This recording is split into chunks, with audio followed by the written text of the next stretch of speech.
मेरा भाई जो 2 यूसियों से खड़ा हुआ था, एक यूसी जो चनेसर कोट की हमारी है वहाँ से वो जीता है, और एक यूसी जो महमूदाबाद की है वहाँ से वो हारा है। मुझे अफसोस इस बात पे हो रहा है कि हाफिज़ नईम साहब एक ज़िम्मेदार आदमी हैं, और यकीनन जब वो बात करते हैं तो मेरा तो तासुर यही होता है कि उनके पास मालूमात होती है जिसकी बिना पर वो बात करते हैं।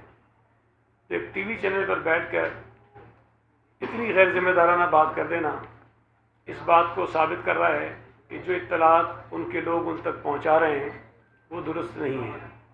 और वो जो बार बार कहते हैं कि जी मेरे पास इतने फॉर्म्स पड़े हैं और 94 नशस्तों के हम अपने मुताबिक 94 नशस्तें जीते हुए हैं, तो शायद उनका ये भी जो इत्तलात उनके पास है वो गलत हैं।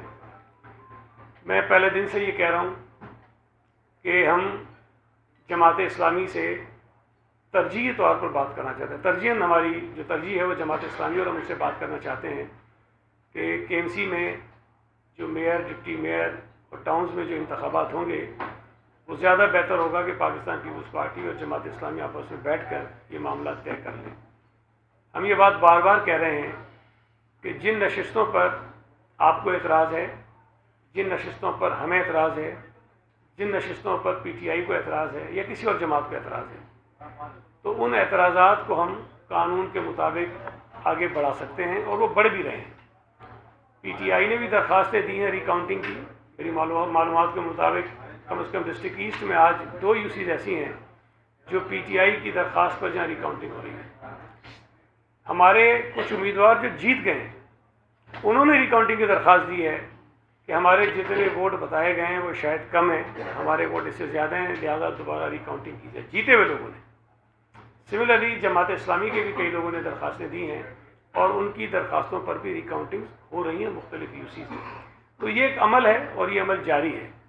लेकिन जहाँ जहाँ जमात इस्लामी की रिकाउंटिंग की दरख्वास्त पर दोबारा गिनती है वहाँ पीपल्स पार्टी ने कोई तूफ़ान नहीं मचाया।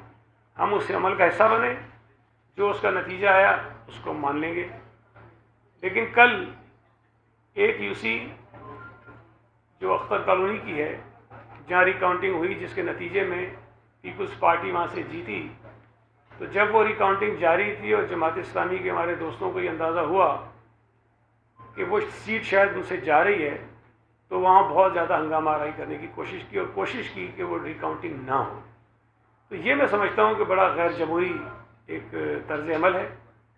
आप खुद ये कह रहे हैं कि जी हमसे सीटें छीन ली गई। मैंने पहले दिन से कहा कि हमें भी एतराज़ है कई जगहों पर नताइज पर। तो अगर हम वो दरख्वास्त लेके जाते हैं, कानून का रास्ता इख्तियार करते हैं, रिकाउंटिंग होती है, तो आप कोशिश करते हैं कि वो रिकाउंटिंग जो है वो रुक जाए, वो ना हो सके। और जहाँ आपकी दरख्वास्तें होती हैं वहाँ रिकाउंटिंग हो रही होती है, तो आप कहते हैं कि जी बिल्कुल कानून के मुताबिक चीज़ें हो रही हैं। तो ये दोहरा मयार जो है वो नहीं होना चाहिए। मेरी गुजारिश है फिर एक मरतबा कि जो कानून का तरीक़ेकार है उस पर आप चलें।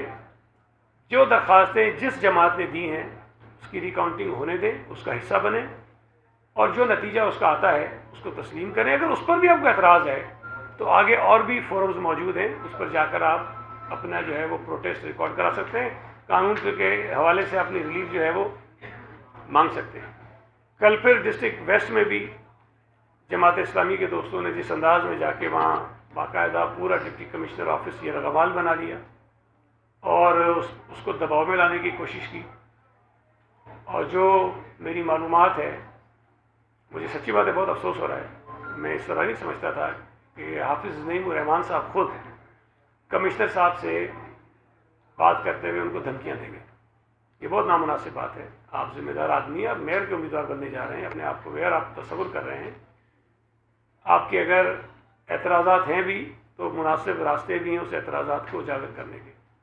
तो मेरा ये ख्याल है कि इस तरह से सरकारी ऑफिसर्स को, इलेक्शन में काम करने वाले अमले को हिरासा करना, धमकियां देना, यरगमाल बनाना, ये मुनासिब बात नहीं है।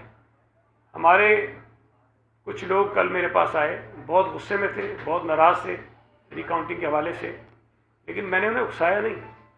मैंने उन्हें तसल्ली दी कि आप उसका हिस्सा बने, और इलेक्शन में हार जीत होती है। अगर आप जीत जाएंगे तो भी ठीक है, अगर हार जाएंगे तब भी ठीक है, भाई कोई मसला नहीं, इलेक्शन का ये हिस्सा है। तो हम अपने उन कारकुनों को जो जो जज्बाती हो जाते हैं, जो सड़कों पर आने की कोशिश करते हैं, उन्हें समझाते हैं। दूसरी तरफ ये बात कही गई कि सब एहतजाज करें।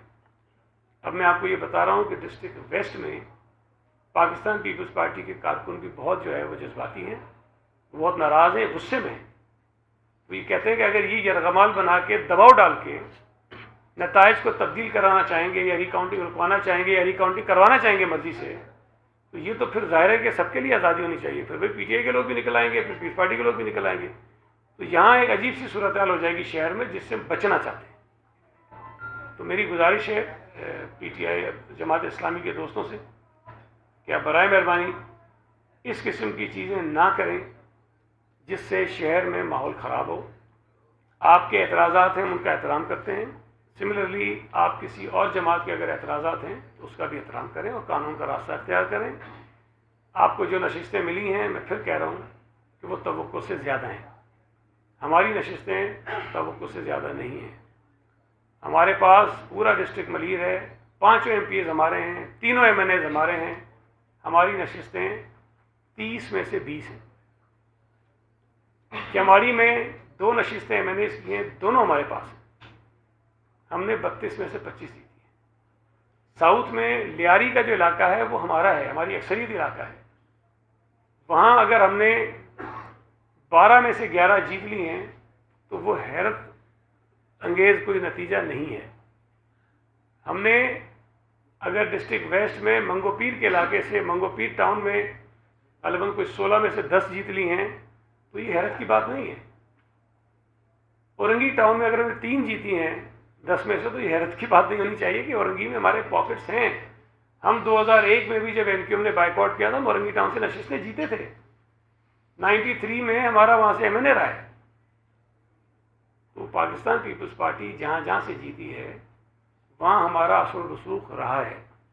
मैं फिर दोहरा रहा हूँ कि डिस्ट्रिक्ट सेंट्रल में 2015 के बल्दियाती इलेक्शन में जमात इस्लामी का एक भी यूसी चेयरमैन नहीं था, एक भी नहीं था। और 51 यूसीज थी, एक पीपल्स पार्टी के पास थी, 50 एमक्यूएम के पास थी, 50। और फिर जब 18 का इलेक्शन हुआ तो वहाँ से MPA MNA की ज़्यादा नशिस्तें जो है वो PTI जीती और कुछ पर जो है वो MQM कामयाब हुई। लेकिन अक्सरियती सीटें जो हैं वो PTI के पास ने स्वीप कर दिया था। लेकिन आपने इस मरतबा 42 में से 39 सीटें जीती हैं। ये हैरत की बात है। मतलब परेशानी ये है कि ये कैसे हुआ है, एक जमात 0 से 100 पे चली जाए, उस पर सवाल कहते हैं ना उठाओ, कहते हैं हमने ये स्वीप किया, हमने वो स्वीप किया। भाई मुबारक हो, आपने स्वीप किया। लेकिन अगर कहीं हमने कुछ नतीजा ले लिया है तो उस पर हमें मुबारकबादी नहीं देते तो कम से कम उसको तस्लीम तो कर लो, या ये हो सकता है। जो मैंने कल आपको बताया कि कोरंगी में जो सबसे ज़्यादा एहतजाज हुआ वो लानी टाउन पे हुआ, और सबसे आखिर में जो नतीजा है वो लानी टाउन का है। 9 नशिस्तें थी जिन पे इलेक्शन हुआ, 9 की 9 ये जीत गए। सेंट्रल में भी एहतजाज करते रहे, सेंट्रल पूरा ये जीत गए। कोरंगी में एहतजाज करते रहे, 19 सीटें जीती हैं। तो जहाँ जहाँ इन्होंने एहतजाज किया वहाँ से सीटें इन्हीं की निकली हैं। कोरंगी में हमारी 4 हैं, सेंट्रल में हमारी 3 हैं, और 3 भी वो हैं जो नॉन हमारे इलाके हैं, हमारे पॉकेट्स हैं कि जी पीपल्स पार्टी के पॉकेट से वहीं से जीते हैं। हमने कोई ऐसा इलाका नहीं जीता सेंट्रल में जहाँ पे किसी को हैरत हो गई ये कैसे जीत गए। न्यू कराची से हमारी 1 सीट आई है, शायद नाज़िमाबाद से 1 सीट आई है, और एक हमारी नॉर्थ नाज़िमाबाद से आई है। एक नाज़िमाबाद, एक नॉर्थ नाज़िमाबाद, एक हमारी न्यू कराची, एक न्यू कराची से आई। अब वो इलाके हमारे हम पहले भी जीतते रहे हैं। अच्छा, हमारे इलाकों में जीतने पर हैरत है और MQM और PTI के इलाकों में जमात इस्लामी जीत जाती तो कोई हैरत नहीं है। तो हमारे वो दोस्त जो तजज़िये भी कर रहे होते हैं, तबसरे भी कर रहे होते हैं, जिनको बहुत दचका लगा हुआ है, जिनका दिल कमज़ोर पड़ गया है पीपल्स पार्टी को कराची में नंबर 1 देखकर, मेरी उनसे गुजारिश है कि पीपल्स पार्टी अपने ही इलाकों से जीती है जहाँ उनका असर रसूख पहले से था। हाँ, माजी में हम कुछ नशिस्तें में हारते रहे, वो कोशिश की कि हम उनको बचा लें, हमने वो बचा ली है। मैं कल हाफिज़ साहब को सुन रहा था रात में, तो वो कह रहे थे कि पीपल्स पार्टी ता क़यामत नंबर 1 नहीं हो सकती। मेरे भाई, मैंने पहले भी बताया था आपको कि 79 में हम नंबर 1 थे। जब अफगानी साहब मेयर बने थे कराची के, हम नंबर 1 थे, आप नंबर 2 थे, लेकिन आप मेयर बन गए। और वो ज़ियाउल हक का दौर था, उस दौर में भी लोगों ने पीपल्स पार्टी को वोट दिया था। मैंने बताया आपको कि पाकिस्तान पीपल्स पार्टी के MPs MNAs बंस रोड से, अजीज़ाबाद से, लियाकताबाद से, लांडी से जीतते रहे, लेकिन जमात इस्लामी के लोग नहीं जीते उन इलाकों से जहाँ पीपल्स पार्टी आज या पहले थी। तो ये हकायक हैं, लेकिन हम इन हकायक की बुनियाद पर तल्खियाँ नहीं बढ़ाना चाहते। आज की ये हकीकत है कि पीपल्स पार्टी और जमात इस्लामी को कराची के लोगों ने एक वाज़ेह मैंडेट दिया है, और ये मैं समझता हूँ कि जमात इस्लामी एक मैच्योर पॉलिटिकल पार्टी है और उन्हें कराची में अगर अपने मैंडेट पर नाज है तो उन्हें पीपल्स पार्टी के मैंडेट को भी तस्लीम करना चाहिए। ये हम दोनों जमातों की जिम्मेदारी है कि कराची में जो माजी में दहशतगर्दी होती रही, नफरत की और तकसीम की सियासत होती रही, और फिर जब पीटी आई तो बदतमीज़ी की सियासत होती रही, हम दोनों जमातों को मिलकर कराची से दहशतगर्दी की सियासत, तकसीम की सियासत, नफरत की सियासत, बदतमीज़ी की सियासत को ख़त्म करना चाहिए। ये हम दोनों की जिम्मेदारी है। और अगर इस मौके पर बिला वजह फ्रस्ट्रेशन का शिकार होकर कि जी हमारी तो इतनी नशिस्तें होनी चाहिए थी, इतनी क्यों आ गई, तो मेरा ख्याल है कि वो माहौल जो पीपल्स पार्टी शहर में पैदा करना चाहती है और जमात इस्लामी के अंदर ये सलाहियत है कि हमारे साथ मिलकर ये कर सकती है। आप कुछ इश्यूज़ को बुनियाद बनाकर पूरे माहौल को ख़राब ना करें। मैं आज फिर कह रहा हूँ कि हम जमात इस्लामी के साथ बैठकर कराची में बल्दियाती इदारों के अंदर कोई सेटअप बनाने के लिए तैयार हैं।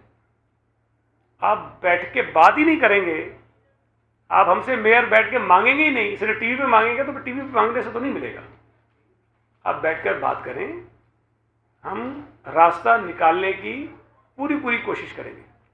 आपकी ख्वाहिश है कि मेयर आपका हो, आपका हक है कि ख्वाहिश करें। हमारी ख्वाहिश है कि मेयर हमारा हो, ये हमारा हक है कि हम ये ख्वाहिश करें। लेकिन हम बैठकर बातचीत के जरिए किस मसले को हल कर सकते हैं। ये तय हो सकता है कि मेयर पीपल्स पार्टी का होगा या जमात इस्लामी का होगा। हम ये तय कर सकते हैं कि किस टाउन में किस जमात का चेयरमैन होगा। तो ये कराची के हक में बेहतर होगा, और कराची में आगे जो डेवलपमेंट इन बल्दियाती नुमाइंदों ने करनी है ये उनके लिए भी बेहतर होगा। बाकी इस तरह अगर 4-5-6 नशिस्तों पर जिस पर आपको एतराज़ है, रास्ते खुले हैं, आप वो रास्ता इख्तियार कीजिए।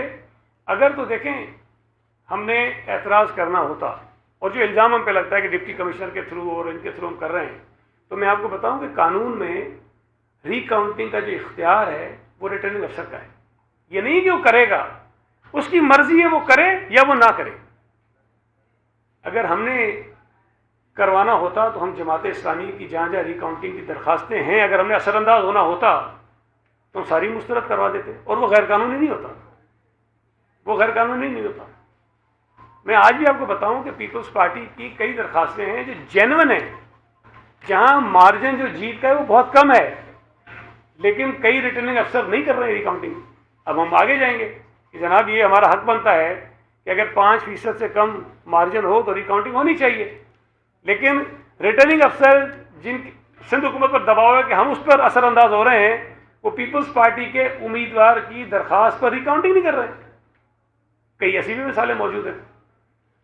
तो मैं ये समझता हूँ ये वाज़ेह इस बात का सबूत है कि सिंध हुकूमत किसी भी तरह से ये जो पूरा अमल चल रहा है इसमें किसी किस्म की मदाखलत नहीं कर रही, और हमने आज़ादी के साथ ये मौका फराम किया हुआ है तमाम ROs को, DROs को कि वो कानून के मुताबिक जो है वो फैसले करें और आगे बढ़ें। बहुत शुक्रिया।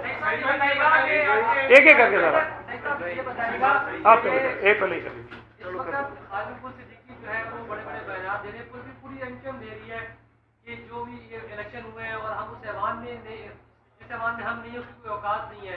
एक तो इक़्तिदार में है, एक तो ये मजबूरी है, दूसरी क्या मजबूरी है कि वो आपके साथ जुड़े हुए भी हैं और बयान भी अपने खिलाफ दे रहे हैं।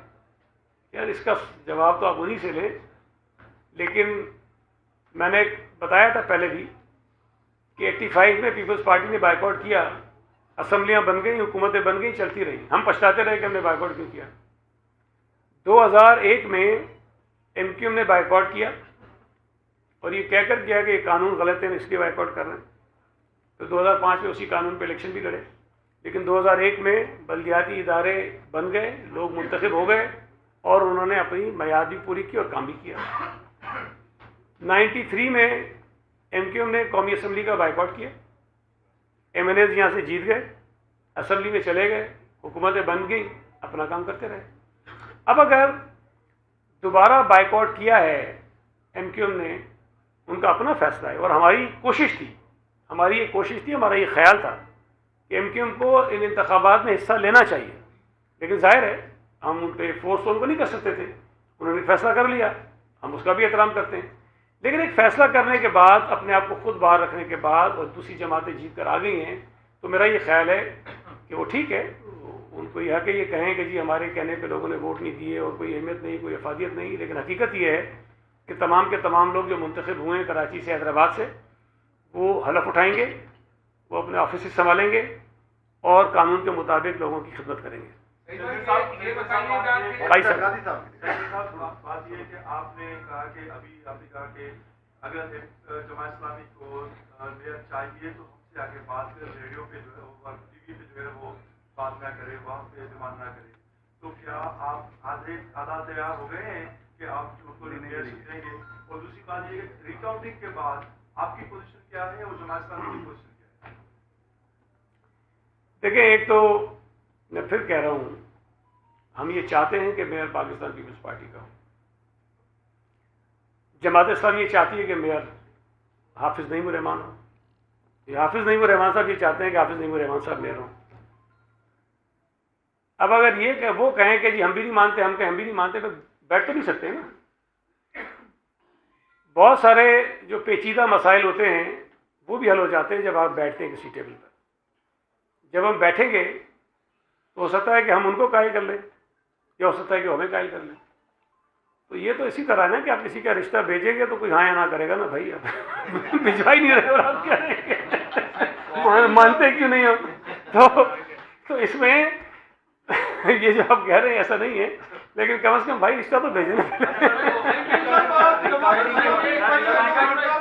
एक मिनट जी, एक मिनट मैं कर दूं। देखिए, एक तो रिकाउंटिंग का अमल अभी जारी है। मुझे ये पता है कि एक नशिस्त पाकिस्तान पीपल्स पार्टी की बड़ी कल चेन्नई टाउन में, और एक नशिस्त जो वो कह रहे थे औरंगी टाउन में कि हमने पीपल्स पार्टी से छीन ली, मेरा ख्याल है पीपल्स पार्टी की नहीं थी, वो PTI की नशिस्त थी। UC 6 औरंगी टाउन जो है वो पहली मरतबा जब हुआ था इलेक्शन तो वो PTI जीती थी, और फिर रिकाउंटिंग के नतीजे में वो जमात इस्लामी जीत गई। तो वो मैं देख रहा था, आप भी बड़ी जल्दी में होते हैं, जो इदारा नूर एक से प्रेस रिलीज आती है उस पर चल पड़ते हैं, बजाय इसके कि उसको थोड़ा चेक करें। हाँ, जरा देख लें कि वो नशिस्त जो है वो पहले किसके पास थी, बात किसके पास गई। पूरा टाउन UC बन कर रहा है आपसे गई। देखें, मेरा ये ख्याल है कि वो रिकाउंटिंग अभी हो रही है। कल जो हुआ था, जो मैंने सुना है, मुझे नहीं पता, मैं हतमी तौर पर नहीं कह रहा हूँ, जो मैंने सुना है शायद कि जो पहले रिजल्ट बनाया गया था उसमें एक पोलिंग स्टेशन का जो नतीजा था वो उसमें शायद मिसिंग था। तो जब वो ऐड किया तो जमात इस्लामी शायद वहाँ जीत गई, लेकिन रिकाउंटिंग का जो अमल था वो उसका आज शायद हो रहा है, और उसमें मेरा ख्याल है कि रिकाउंटिंग की दरख्वास्त गालिबन PTI ने भी दी हुई है, शायद उनका भी है, और 2 और UCs हैं जिनकी पर रिकाउंटिंग PTI के कहने पे हो रही है। वहाँ जमात इस्लामी जो है वो जीती हुई है, लेकिन PTI ने वहाँ रिकाउंटिंग की दरख्वास्त, लेकिन वो तीनों हम क्लोज हैं। पीपल्स पार्टी, जमात इस्लामी और PTI की जो वोटों का फ़र्क है उन तीनों UCs में वो बहुत थोड़ा थोड़ा है, तो वो रिकाउंटिंग आज हो रही है। तो मेरी गुजारिश सिर्फ ये है कि जब ये रिकाउंटिंग का अमल हो जाए, ऑफिशियल जब रिटर्निंग अफसर की तरफ से या इलेक्शन कमीशन की तरफ से कोई आ जाए तो उस पर खबर चलाया करें। इदारा नूर हक की जानिब से या पीपल्स पार्टी की जानिब से जो खबर आती है तो उसको रिकन्फर्म ज़रूर कर लें। मैंने भी जब कल ट्वीट किया तो मेरे पास जब रिटर्निंग अफसर का रिजल्ट आ गया तो मैंने उसके बाद किया। एक मिनट, ये अब आप बेचेंगे इसकी जरा पहले इसको जी। आपकी जो आज प्रेस कॉन्फ्रेंस है, आज मैं तो आजिज़ ही हूँ, आज के मुकाबले बहुत ज्यादा आजिज़ लग रहे हैं। आजिज़ जमानी आपका नाम होना चाहिए। आजिज़ाना जो आपकी प्रेस कॉन्फ्रेंस है, आप आजिज़ है और वो उधर जो है वो बहुत सख्त नाराज है। और अभी एक बयान सामने आया है आपकी मरकज में इत्तेहादी जमात के खालिद मकबूल सिद्दीकी साहब का कि हम ईवान से बाहर निकले, बाहर बैठकर सड़कों से कराची शहर को चलाएंगे। क्या सड़कों पर कोई असेंबली वो लगाने जा रहे हैं जहां वो शहर को चलाएंगे और आप नहीं चलाने की सलाहियत नहीं? तीसरी और आखिरी बात ये है कि भला पीटीआई भी तो मुंतखब होकर आई है, उसने क्या कसूर किया? आप उसका नाम ही नहीं लेते, नहीं क्या है, कुछ तो उनका भी नाम ले, वो भी बेचारे वोट लेकर आए हैं। जी, पहली बात आपकी जो थी कि देखें, अगर आजिज़ी है तो ये अच्छी चीज़ है, तो बुरी बात नहीं है, इसको तो आपको अप्रिशिएट करना चाहिए। अल्लाह करे कि हम सारी ज़िंदगी इसी तरह आजिज़ रहें, कोशिश करते हैं। लेकिन जो ये बातें मैं कर रहा हूँ पिछले 2-3 दिन से, मैं ये समझता हूँ कि कराची के हर संजीदा फ़र्द को इसी तरह बात करनी चाहिए। अगर कोई कराची में हालात ख़राब करना चाहता है, नफ़रतें बढ़ाना चाहता है, तो फिर मैं भी शायद, अगर मकसद मेरा ये हो तो फिर मैं भी बहुत चीख कर बात कर सकता हूँ। बहुत सारी चीज़ें हैं जो मैं कर सकता हूँ, जो मैं करना नहीं चाहता हूँ। मैं आपको बता रहा हूँ कि कल की जो रिकाउंटिंग जिसमें सीट जीते हैं, वहाँ बक्सों में जब बैग खुले हैं, जो चीज़ें सामने आई हैं, आपके दिमाग उड़ जाएंगे, उस ठिकाने आ जाएंगे कि वहाँ क्या हुआ है। और ये मुमकिन है कि और जगहों पर भी हो, जी, और जगहों पर भी हो। लेकिन मैं उसमें नहीं जाना चाहता। मैं तो कहता हूँ चलें, जिस तरह भी सीटें आपको मिली हैं, आप जीते हैं, हैरत अंगेज़ नतीजा आ गया है, हम उसको मानते हैं। ये जो हम बार बार कहते हैं कि बात करनी है, जमात से बैठ के बात करना चाहते हैं, उसका बुनियादी मकसद ये है कि इस शहर के अंदर हम दोनों जमातों को मौका मिला है कि हम शहर को, शहर की सियासत को, शहर के लोगों को, जो बहुत सारे लोगों को गुमराही के रास्ते पर कुछ जमातों ने डाल दिया था, वो सीधे रास्ते पर लाएँ हम, ताकि एक मैच्योर पॉलिटिक्स जो है वो कराची में हो, जिसका आगाज़ हो जाए। ये अल्लाह का शुक्र है कि पीटीआई जो इस गंद में बहुत पीछे है, वो नहीं आ सकती, वो गंद हमारे लिए जो है वो नहीं पैदा कर सकते। तो मैं ये समझता हूँ कि जमात इस्लामी से भी मुझे तवक्को है कि वो भी इसी जिम्मेदारी का मुजाहरा करेंगे, और एक आध दिन के बाद जब चीज़ें उनको समझ आएंगी, या तो फिर ये कि मैं उनसे अपील कर लूँगा 4-5 यूसियाँ जो वो जीते हैं, मैं नहीं कहता हूँ कि कानूनी तौर पर, लेकिन कुछ उनसे गुजारिश करेंगे जरा वो बैग खुलवा लें, तो चीज़ें वो हो जाएंगी।